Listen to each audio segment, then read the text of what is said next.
Delegations from the two Koreas are meeting once again today for Red Cross talks. Top of the agenda is arranging reunions of separated families, but other humanitarian issues could be discussed as well. Let's connect to our Unification Ministry correspondent Jung-hee, who's following developments from Seoul's Office for Inter-Korean Dialogue. So Jung-hee, we're hearing the talks began a couple of hours ago.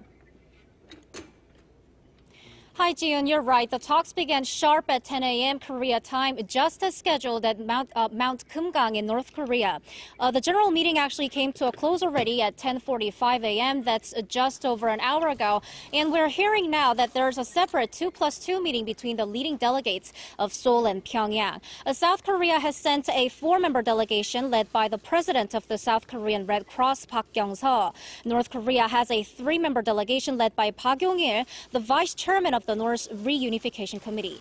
At the opening of the talks, each delegation expressed their strong will to solve humanitarian issues between the two Koreas, especially easing the sorrow of families separated by the Korean War. And it seems the place where they're meeting, Mount Kumgang, where numerous family reunion events have taken place in the past, it gave them an extra special feeling and a strong sense of responsibility to make sure these talks are a success. Take a look.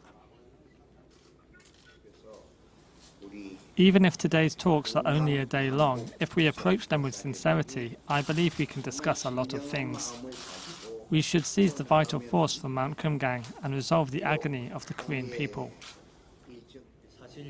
As for Mount Kumgang, it's a symbol of national harmony and unity. It's the only place that has provided healing for our separated people. If we aim to firmly break with our disgraceful past and develop a new mindset, I believe we can have smooth humanitarian cooperation between the North and the South. So it seems the atmosphere was pretty cordial at morning's general session, but what are some of the talking points to be discussed between the two Koreas? Jiyoon, as I've mentioned already, today's talks are to settle the humanitarian issues between the two Koreas, including the reunion of the families separated by the Korean War. The leaders of Seoul and Pyongyang agreed at their summit talks in April to hold a family reunion event on August 15th.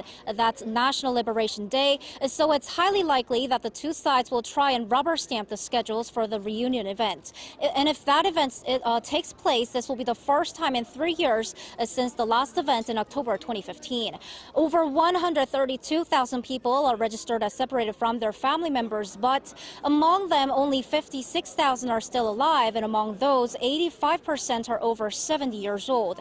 South Korea is likely to suggest that the North allow separated family members to exchange letters and visit their hometowns, but it's unclear whether Pyongyang will accept the proposal. We also can't rule out the possibility of delegations discussing some other humanitarian issues at today's talks, like releasing South Korean detainees in the North and Seoul providing humanitarian assistance to Pyongyang through the World Food Program and UNICEF. Jiyoon.